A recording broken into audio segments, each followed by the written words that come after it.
ओम नमो भागवते वासुदेवाय नमः। बोलिए बृहस्पति देव की जय। गुरुवार गुरु की कथा। जाओ सुने सुनावे आन, तर जावे भाव सिंधु से, निश्चय हो कल्याण। प्राचीन समय की बात है। एक बड़ा ही प्रतापी तथा दानी राजा था। वह प्रतिदिन मंदिर में दर्शन करने जाता था। वह ब्राह्मण व गुरु की सेवा करता था। उसके दरवाजे से कोई भी याचक खाली हाथ नहीं लौटता था। प्रत्येक गुरुवार को व्रत रखता एवं पूजा करता था। हर दिन गरीबों की सेवा करता था। परंतु यह सब बातें उसकी रानी को बिल्कुल भी अच्छी नहीं लगती थीं। ना तो वह व्रत करती और ना ही किसी को एक पैसा दान में देती। और तो और राजा को भी ऐसा करने से हमेशा मना किया करती। एक समय की बात है कि राजा शिकार खेलने वन को चले गए। घर पर रानी और दासी थीं। उस समय गुरु बृहस्पति साधु का रूप धारण कर राजा के दरवाजे पर भिक्षा मांगने आए। साधु ने रानी से भिक्षा मांगी तो वो कहने लगी, हे साधु महाराज, मैं इस दान और पुण्य से तंग आ गई हूँ। मेरे से तो घर का ही कार्य समाप्त नहीं होता। इस कार्य के लिए तो मेरे पतिदेव ही बहुत हैं। अब आप ही कोई ऐसा उपाय बताएं जिससे ये सारा धन नष्ट हो जाए और मैं आराम से रह सकूं। साधु रूपी बृहस्पति देव ने कहा, हे देवी, तुम तो बड़ी विचित्र हो। संतान और धन से भी कोई दुखी होता है भला? इसको तो सभी चाहते हैं। पापी व्यक्ति भी धन और पुत्र की इच्छा करता है। अगर तुम्हारे पास धन अधिक है तो भूखे को भोजन करवाओ, प्याव लगवाओ, ब्राह्मणों को दान दो, मंदिर और धर्मशाला बनवाओ, कुआं, बावड़ी, तालाब, बाग बगीचों का निर्माण करवाओ, गरीब कुंवारी कन्याओं का विवाह कराओ और यज्ञ आदि धर्म करो। इस प्रकार के धर्म कर्म करने से तुम्हारे कुल का नाम परलोक में सार्थक होगा और स्वर्ग की प्राप्ति होगी। परंतु साधु की इन बातों से रानी पर कोई असर नहीं हुआ। उसने कहा, मुझे ऐसे धन की आवश्यकता नहीं जिसे मैं यहाँ वहाँ दान में देती फिरूं और जिसको संभालने में ही मेरा सारा समय नष्ट हो जाए। साधु ने कहा, यदि तुम्हारी ऐसी इच्छा है तो जैसा मैं तुम्हें बताता हूँ तुम वैसा ही करना। बृहस्पतिवार के दिन तुम घर को गोबर और पीली मिट्टी से लीपना, स्नान करते समय केशों को धोना, राजा से हजामत बनाने को कहना, भोजन में मांस मदिरा खाना, कपड़ा धोबी के यहाँ धुलने डालना। इस प्रकार 7 बृहस्पतिवार करने से तुम्हारा समस्त धन नष्ट हो जाएगा। इतना कहकर साधु बने बृहस्पति देव अंतर्ध्यान हो गए। साधु के कहे अनुसार करते हुए रानी को केवल 3 बृहस्पतिवार ही बीते थे कि जिसमें ही उसकी समस्त धन संपत्ति नष्ट हो गई। भोजन के लिए परिवार तरसने लगा और सांसारिक भोगों से दुखी रहने लगा। तब वह राजा रानी से बोला कि रानी, तुम यहीं रहो, मैं दूसरे देश को जाता हूँ, क्योंकि यहाँ पर मुझे सभी जानते हैं, इसलिए कोई कार्य भी नहीं कर सकता। देश चोरी परदेश भीख बराबर है। ऐसा कहकर राजा परदेश चला गया। वहां वह जंगल से लकड़ी काट कर लाता और शहर में बेचता। इस तरह वह अपना जीवन व्यतीत करने लगा। इधर राजा के बिना रानी और दासी दुखी रहने लगी। किसी दिन भोजन मिलता और किसी दिन जल पीकर ही रह जाती। एक समय जब रानी और दासी को 7 दिन बिना भोजन के रहना पड़ा तो रानी ने अपनी दासी से कहा, हे दासी, पास ही के नगर में मेरी बहन रहती है, वह बड़ी धनवान है। तू उसके पास जा और 5 सेर बेझर मांग कर ले आ, जिससे कुछ समय के लिए गुजर हो जाएगी। इस प्रकार रानी की आज्ञा मानकर दासी रानी की बहन के पास गई तो रानी की बहन उस समय पूजन कर रही थी, क्योंकि उस दिन बृहस्पतिवार का दिन था। दासी ने रानी की बहन को देखा और उससे बोली, है रानी, मुझे तुम्हारी बहन ने भेजा है, मेरे लिए 5 सेर बेझर दे दो। इस प्रकार दासी ने अनेक बार कहा, परंतु रानी ने कुछ उत्तर नहीं दिया, क्योंकि वह उस समय बृहस्पतिवार की कथा सुन रही थी। इस प्रकार जब दासी को कोई उत्तर नहीं मिला तो वह बहुत दुखी हुई और क्रोध भी आया और लौटकर आ गई और रानी के पास आकर बोली, रानी, आपकी बहन तो बहुत धनी स्त्री हैं, वह छोटे लोगों से बात भी नहीं करती। जब मैंने उनसे कहा तो उन्होंने कोई उत्तर नहीं दिया तो मैं वापस चली आई। रानी बोली, दासी, इसमें उसका कोई दोष नहीं है। जब बुरे दिन आते हैं तब कोई सहारा नहीं देता। अच्छे बुरे का पता विपत्ति में ही लगता है। ये सब हमारे भाग्य का दोष है। उधर रानी की बहन ने देखा कि मेरी बहन की दासी आई थी, परंतु मैं उससे नहीं बोली, इससे वह बहुत दुखी हुई होगी। ये सोच कथा सुनकर और पूजन समाप्त कर वह रानी अपनी बहन के घर गई और जाकर अपनी बहन से कहने लगी, हे बहन, मैं बृहस्पतिवार का व्रत कर रही थी, तुम्हारी दासी गई थी, परंतु जब तक कथा होती है तब तक ना उते हैं और ना बोलते हैं, इसीलिए मैं नहीं बोली। कहो दासी, क्यों गई थी? रानी बोली, बहन, हमारे घर अनाज नहीं था, वैसे तुमसे कोई बात छिपी नहीं है। समय भूखा रहने की बात भी अपनी बहन को बता दी। रानी की बहन बोली, बहन देखो, बृहस्पति देव भगवान सबकी मनोकामना पूर्ण करते हैं। देखो, शायद तुम्हारे घर में अनाज रखा हो। ये सुनकर दासी घर के अंदर गई तो वहां उसे एक घड़ा अनाज का भरा मिल गया। उसे बड़ी हैरानी हुई क्योंकि उसने एक एक बर्तन देख लिया था। उसने बाहर आकर रानी को बताया। दासी रानी से कहने लगी, हे रानी, देखो, वैसे जब हमको भोजन नहीं मिलता तो हम रोज ही व्रत करते हैं, इसलिए क्यों ना इनसे व्रत और कथा की विधि पूछ ली जाए, हम भी व्रत किया करेंगे। दासी के कहने पर रानी ने अपनी बहन से बृहस्पतिवार व्रत के बारे में पूछा तो उसकी बहन ने बताया, बृहस्पतिवार के व्रत में चने की दाल और मुनक्का से विष्णु भगवान का केले की जड़ में पूजन करें तथा दीपक जलाएं, पीला भोजन करें तथा कथा सुने। इससे गुरु भगवान प्रसन्न होते हैं, मनोकामना पूर्ण करते हैं। 7 रोज बाद जब बृहस्पतिवार आया तो उन्होंने व्रत रखा, गुड़साल में जाकर चना और गुड़ बीन लाई तथा उसकी दाल से केले की जड़ का तथा विष्णु भगवान का पूजन किया। अब पीला भोजन कहाँ से आए? दोनों बड़ी दुखी हुई, परंतु उन्होंने व्रत किया है इसलिए बृहस्पति देव भगवान प्रसन्न थे।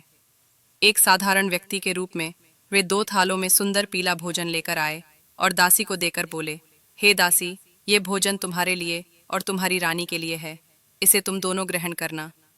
दासी भोजन पाकर बहुत प्रसन्न हुई। उसने रानी को बोला, चलो रानी, भोजन कर लो।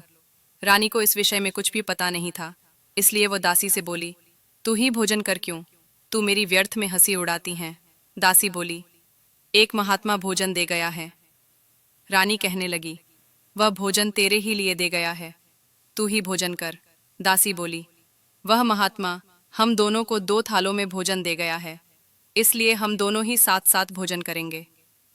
इस प्रकार रानी और दासी दोनों ने गुरु भगवान को नमस्कार कर भोजन प्रारंभ किया तथा अब वह दोनों प्रत्येक बृहस्पतिवार को गुरु भगवान का व्रत और पूजन करने लगी। बृहस्पति भगवान की कृपा से उनके पास धन हो गया, परंतु रानी फिर पहले की तरह आलस्य करने लगी। तब दासी बोली, देखो रानी, तुम पहले भी इस प्रकार आलस्य करती थी, तुम्हें धन रखने में कष्ट होता था, इस कारण सभी धन नष्ट हो गया। अब गुरु भगवान की कृपा से धन मिला है तो फिर तुम्हें आलस्य होता है। बड़ी मुसीबतों के बाद हमने यह धन पाया है, इसलिए हमें दान पुण्य करना चाहिए। अब तुम भूखे मनुष्यों को भोजन कराओ, प्याऊ लगवाओ, ब्राह्मणों को दान दो, कुआं, तालाब, बावड़ी आदि का निर्माण कराओ, मंदिर पाठशाला बनवाकर ज्ञान दान दो, कुमारी कन्याओं का विवाह करवाओ, अर्थात धन को शुभ कार्यों में खर्च करो, जिससे तुम्हारे कुल का यश बढ़े तथा स्वर्ग प्राप्त हो और पितर प्रसन्न हो। दासी की बात मानकर रानी शुभ कर्म करने लगी, उसका यश फैलने लगा। एक दिन रानी और दासी आपस में विचार करने लगी कि न जाने राजा किस दशा में होंगे, उनकी कोई खोज खबर भी नहीं है। उन्होंने श्रद्धापूर्वक बृहस्पति भगवान से प्रार्थना की कि राजा जहाँ कहीं भी हो शीघ्र वापस आ जाए। उधर राजा परदेश में बहुत दुखी रहने लगा। वह प्रतिदिन जंगल से लकड़ी बिनकर लाता और उसे शहर में बेचकर अपने दुखी जीवन को बड़ी कठिनता से व्यतीत करता। एक दिन दुखी में आकर बोले, हे लकड़हारे, तुम इस सुनसान जंगल में किस चिंता में बैठे हो, मुझे बतलाओ। ये सुन राजा के नेत्रों में जल भर आया। साधु की वंदना कर राजा ने अपनी संपूर्ण कहानी सुना दी। महात्मा दयालु होते हैं। वे राजा से बोले, हे राजा, तुम्हारी पत्नी ने बृहस्पति देव के अपमान किया था, जिसके कारण तुम्हारी यह दशा हुई। अब तुम चिंता मत करो, भगवान तुम्हें पहले से अधिक धन देंगे। देखो, तुम्हारी पत्नी ने बृहस्पतिवार का व्रत प्रारंभ कर दिया है। अब तुम भी बृहस्पतिवार का व्रत करके चने की दाल व गुड़ जल के लोटे में डालकर केले का पूजन करो। फिर कथा कहो या सुनो, भगवान तुम्हारी सब कामनाओं को पूर्ण करेंगे। साधु की बात सुनकर राजा बोला, हे प्रभु, लकड़ी बेचकर तो इतना पैसा भी नहीं बचता जिससे भोजन के उपरांत कुछ पचा सकूं। मैंने रात्रि स्वप्न में अपनी रानी को व्याकुल देखा है। मेरे पास कोई साधन नहीं जिससे उसका समाचार जान सकूं। फिर मैं कौन सी कहानी कहूं, यह भी मुझको मालूम नहीं है। साधु ने कहा, हे राजा, मन में बृहस्पति भगवान के पूजन व्रत का निश्चय करो, स्वयं तुम्हारे लिए कोई राह बना देंगे। बृहस्पतिवार के दिन तुम रोजाना की तरह लकड़ियां लेकर शहर में जाना।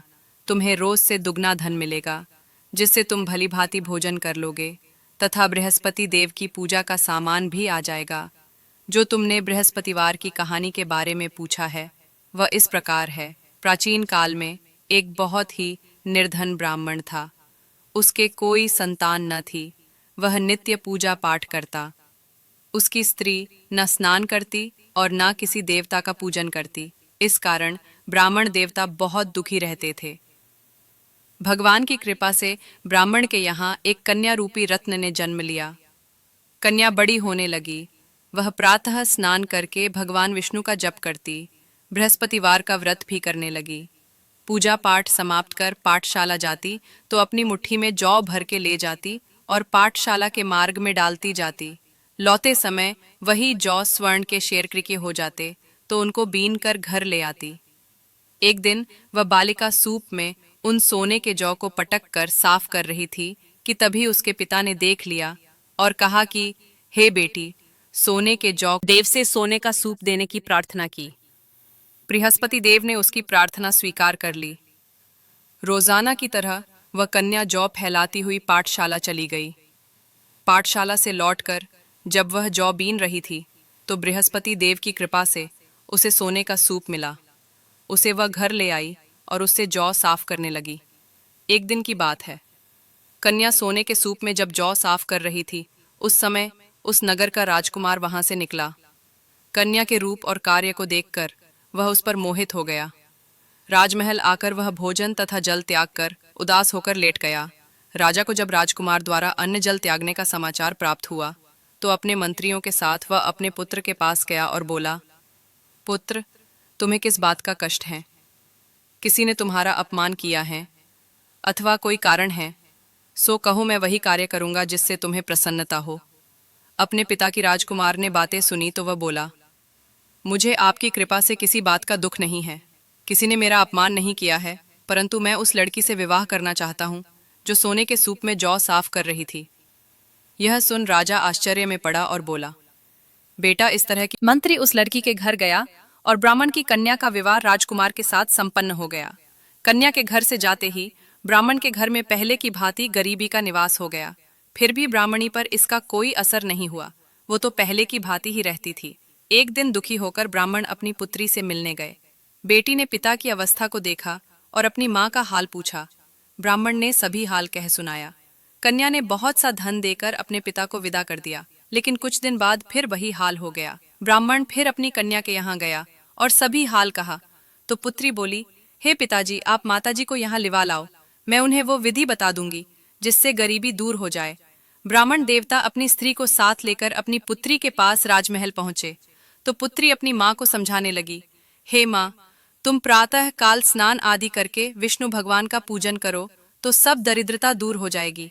परंतु उसकी माँ ने उसकी एक भी बात नहीं मानी, बल्कि वो प्रातः काल उठकर अपनी पुत्री के बच्चों की जूठन को खा लेती थी। एक दिन उसकी पुत्री को बहुत गुस्सा आया। उसने अपनी माँ को एक कोठरी में बंद कर दिया। प्रातः उसे स्नान आदि कराकर पूजा पाठ करवाया तो उसकी माँ की बुद्धि ठीक हो गई। इसके बाद वो नियम से पूजा पाठ करने लगी और प्रत्येक बृहस्पतिवार को व्रत करने लगी। इस व्रत के प्रभाव से मृत्यु के बाद वो स्वर्ग को गई। वो ब्राह्मण भी सुखपूर्वक इस लोक का सुख भोग कर स्वर्ग को प्राप्त हुआ। इस तरह कहानी कहकर साधु बने देवता वहां से लोप हो गए। अपनी समय व्यतीत होने पर बृहस्पतिवार का दिन आया। राजा जंगल से लकड़ी काटकर शहर में बेचने गया। उसे उस दिन और दिनों से अधिक धन मिला। राजा ने चना गुड़ आदि लाकर बृहस्पतिवार का व्रत किया। उस दिन से उसके सभी क्लेश दूर हुए। परंतु जब अगले गुरुवार का दिन आया तो वो बृहस्पतिवार का व्रत करना भूल गया। इस कारण बृहस्पति भगवान नाराज हो गए। उस दिन उस नगर के राजा ने विशाल यज्ञ का आयोजन किया था तथा अपने समस्त राज्य में घोषणा करवा दी कि सभी मेरे यहाँ भोजन करने आवे, किसी के घर चूल्हा ना जले। इस आज्ञा को जो ना मानेगा उसको फांसी दे दी जाएगी। राजा की आज्ञा अनुसार राज्य के सभी वासी राजा के भोज में सम्मिलित हुए, लेकिन लकड़हारा कुछ देर से पहुंचा, इसलिए राजा उसको अपने साथ महल में ले गए। जब राजा लकड़हारे को भोजन करा रहे थे तो रानी की दृष्टि उस खूंटी पर पड़ी जिस पर उसका हार लटका हुआ था। उसे हार खूंटी पर लटका दिखाई नहीं दिया। रानी को निश्चय हो गया कि मेरा हार इस लकड़हारे ने चुरा लिया है। उसी समय सैनिक बुलवाकर उसको जेल में डलवा दिया। लकड़हारा जेल में विचार करने लगा कि ना जाने कौन से पूर्व जन्म के कर्म से मुझे ये दुख प्राप्त हुआ है, और जंगल में मिले साधु को याद करने लगा। तत्काल बृहस्पति देव साधु के रूप में प्रकट हो गए और कहने लगे, अरे मूर्ख, तूने बृहस्पति देवता की कथा नहीं की, उसी कारण तुझे यह दुख प्राप्त हुआ है। अब चिंता मत कर, बृहस्पतिवार के दिन जेल खाने के दरवाजे पर तुझे 4 पैसे पड़े मिलेंगे, उनसे तू बृहस्पतिवार। राजा ने पूजा का सामान मंगवाकर कथा कही और प्रसाद बांटा। उसी रात्रि में बृहस्पति देव ने उस नगर के राजा को स्वप्न में कहा, हे राजा, तुमने जिस आदमी को जेल खाने में बंद कर दिया है वह निर्दोष है, वह राजा है, उसे छोड़ देना। रानी का हर उसी खूंटी पर लटका हुआ है। अगर तू ऐसा नहीं करेगा तो मैं तेरे राज्य को नष्ट कर दूंगा। इस तरह के रात्रि स्वप्न को देखकर राजा प्रातः काल उठा और खूई पर हार को टंगा देखकर लकड़हारे को बुलाकर क्षमा मांगी तथा राजा योग्य सुंदर वस्त्र आभूषण देकर विदा किया। गुरु भगवान की आज्ञा अनुसार राजा अपने नगर को चल दिया। राजा जब नगर के निकट पहुंचा तो उसे बड़ा ही आश्चर्य हुआ। नगर में पहले से अधिक बाग, तालाब और कुएं तथा बहुत सी धर्मशालाएं, मंदिर आदि बने हुए थे। राजा ने पूछा कि यह किसका भाग और धर्मशाला है। तब नगर के सब लोग कहने लगे कि ये सब रानी और दासी के हैं। तो राजा को आश्चर्य हुआ और गुस्सा भी आया। जब रानी ने यह खबर सुनी कि राजा आ रहे हैं तो उसने दासी से कहा कि है दासी, देख राजा हमको कितनी बुरी हालत में छोड़ गए थे, वो हमारी ऐसी हालत देखकर लौट न जाए, इसलिए तू दरवाजे पर खड़ी हो जा, आजा। रानी की आज्ञा अनुसार दासी दरवाजे पर खड़ी हो गई और राजा आए तो उन्हें अपने साथ लिवा लाई। तब राजा ने क्रोध करके अपनी तलवार निकाली और पूछने लगे, यह बताओ कि यह धन तुम्हें कैसे प्राप्त हुआ। तब उन्होंने कहा, हमें यह सब धन बृहस्पति देव के इस व्रत के प्रभाव से प्राप्त हुआ है। राजा ने निश्चय किया कि 7 रोज बाद तो सभी बृहस्पति देव का पूजन करते हैं, परंतु मैं रोजाना दिन में 3 बार कहानी कहा करूंगा तथा रोज व्रत किया करूंगा। अब हर समय राजा के दुपट्टे में चने की दाल बंदी रहती तथा दिन में 3 बार कहानी कहता। एक रोज राजा ने विचार किया कि चलो अपनी बहन की यहाँ हो आवे। इस तरह निश्चय कर राजा घोड़े पर सवार हो अपनी बहन की यहाँ चलने लगा। मार्ग में उसने देखा कि कुछ आदमी एक मुर्रे को लिए जा रहे हैं। उन्हें रोककर राजा कहने लगा, अरे भाइयों, मेरी बृहस्पतिवार की कहानी सुन लो। वे बोले, लो, हमारा तो आदमी मर गया है, इसको अपनी कथा की पड़ी है। परंतु कुछ आदमी बोले, अच्छा कहो, हम तुम्हारी कथा भी सुनेंगे। राजा ने दाल निकाली और जब कथा मार में उसे एक किसान खेत में हल चलाता मिला। राजा ने उसे देखा और उससे बोला, अरे भैया, तुम मेरी बृहस्पतिवार की कथा सुन लो। किसान बोला, जब तक मैं तेरी कथा सुनूंगा तब तक 4 हरैया जोत लूंगा, जा अपनी कथा किसी और को सुनाना। इस तरह राजा आगे चलने लगा। राजा के हटते ही बेल पछाड़ खाकर गिर पड़े और किसान के पेट में बहुत जोर से दर्द होने लगा। उस समय उसकी माँ रोटी लेकर आई। उसने जब ये देखा तो अपने पुत्र से सब हाल पूछा और बेटे ने सब हाल कह दिया। तो बुढ़िया दौड़ी दौड़ी उस घुड़सवार के पास गई और उससे बोली, मैं तेरी कथा सुनूंगी, तू अपनी कथा मेरे खेत पर ही चलकर कहना। राजा ने बुढ़िया के खेत पर जाकर कथा कही, जिसके सुनते ही बेल उठ खड़े हुए तथा किसान के पेट का दर्द बंद हो गया। राजा अपनी बहन के घर पहुंच गया। बहन ने भाई की खूब मेहमानी की। दूसरे रोज प्रातःकाल राजा जगा तो वह देखने लगा कि सब लोग भोजन कर रहे हैं। राजा ने अपनी बहन से कहा कि ऐसा कोई मनुष्य है जिसने अभी तक भोजन नहीं किया हो, वह मेरी बृहस्पतिवार की कथा सुन ले। बहन बोली, है भैया, यह देश ऐसा ही है, पहले यहाँ लोग भोजन करते हैं, बाद में अन्य काम करते हैं। मार्ग में उसे एक किसान खेत में हल चलाता मिला। राजा ने उसे देखा और उससे बोला, अरे भैया, तुम मेरी बृहस्पतिवार की कथा सुन लो। किसान बोला, जब तक मैं तेरी कथा सुनूंगा तब तक 4 हरैया जोत लूंगा, जा अपनी कथा किसी और को सुनाना। इस तरह राजा आगे चलने लगा। राजा के हटते ही बेल पछाड़ खाकर गिर पड़े और किसान के पेट में बहुत जोर से दर्द होने लगा। उस समय उसकी माँ रोटी लेकर आई। उसने जब यह देखा तो अपने पुत्र से सब हाल पूछा और बेटे ने सब हाल कह दिया। तो बुढ़िया दौड़ी दौड़ी उस घुड़सवार के पास गई और उससे बोली, मैं तेरी कथा सुनूंगी, तू अपनी कथा मेरे खेत पर ही चलकर कहना। राजा ने बुढ़िया के खेत पर जाकर कथा कही, जिसके सुनते ही बेल उठ खड़े हुए तथा किसान के पेट का दर्द बंद हो गया। राजा अपनी बहन के घर पहुंच गया। बहन ने भाई की खूब मेहमानी की। दूसरे रोज प्रातःकाल राजा जगा तो वह देखने लगा कि सब लोग भोजन कर रहे हैं। राजा ने अपनी बहन से कहा कि ऐसा कोई मनुष्य है जिसने अभी तक भोजन नहीं किया हो, वह मेरी बृहस्पतिवार की कथा सुन ले। बहन बोली, है भैया, ये देश ऐसा ही है, पहले यहाँ लोग भोजन व्यक्ति नहीं मिला जिसे भोजन न किया हो। अंत में वह एक कुमार के घर गई जिसका लड़का बीमार था। उसे मालूम हुआ कि उनके यहाँ 3 रोज से किसी ने भोजन नहीं किया। रानी ने अपने भाई की कथा सुनने के लिए कुमार से कहा। वह तैयार हो गया। राजा ने जाकर बृहस्पतिवार की कथा कही, जिसको सुनकर उसका लड़का ठीक हो गया। अब तो राजा की प्रशंसा होने लगी। एक दिन राजा ने अपनी बहन से कहा कि है बहन, अब हम अपने घर को जाएंगे, तुम भी तैयार हो जाओ। राजा की बहन ने अपने सास से कहा। सास बोली, हाँ चली जा, परंतु अपने लड़कों को मत ले जाना, क्योंकि तेरे भाई के कोई औलाद नहीं है। बहन ने अपने भैया से कहा कि भैया, मैं तो चलूंगी पर कोई बालक नहीं जाएगा। राजा बोला, जब कोई बालक नहीं जाएगा तब तुम भी चलकर क्या करोगी। बड़े दुखी मन से राजा अपने नगर को लौट आया। राजा ने अपनी रानी से कहा, हम निर्वंशी राजा हैं, हमारा मुंह देखने का धर्म नहीं है। रानी बोली, हे प्रभु बृहस्पति देव ने हमें सब कुछ दिया है, हमें औलाद भी अवश्य देंगे। राजा ने भोजन भी नहीं किया और शैया पर लेटे लेटे वो सो गया।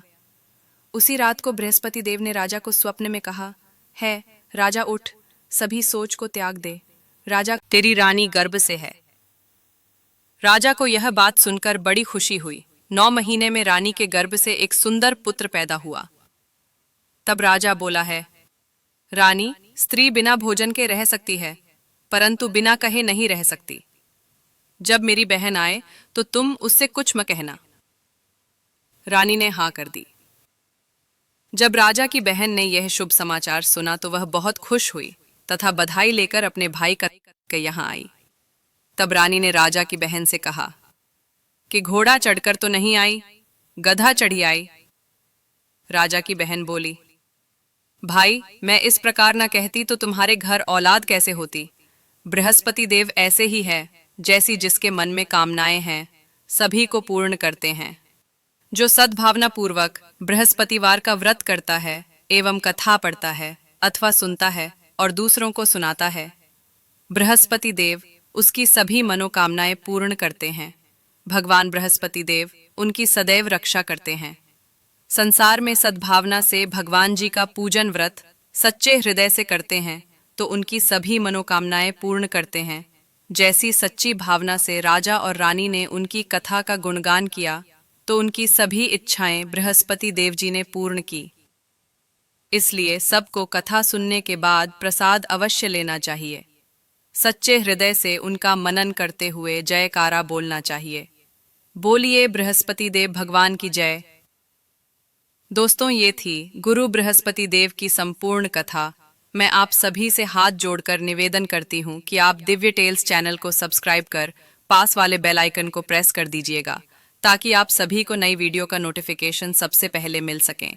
साथ ही गुरु बृहस्पति देव की कृपा पाने के लिए सच्चे हृदय से कमेंट बॉक्स में बृहस्पति देव की जय जरूर लिख दीजिएगा। और मुझे कमेंट बॉक्स में यह भी बताइएगा कि आपको दिव्य टेल्स चैनल पर कथा, उपाय, पूजा विधि, राशिफल, आपके जीवन से जुड़ी हुई आर्थिक, सामाजिक या और भी अन्य कौन कौन सी वीडियो देखना चाहते हो। आप जिस भी टॉपिक से संबंधित वीडियोस देखना चाहते हो, आप मुझे कमेंट में ज़रूर बताएं। मैं आपके लिए वैसी ही वीडियोस आपके लिए ज़रूर लाऊंगी।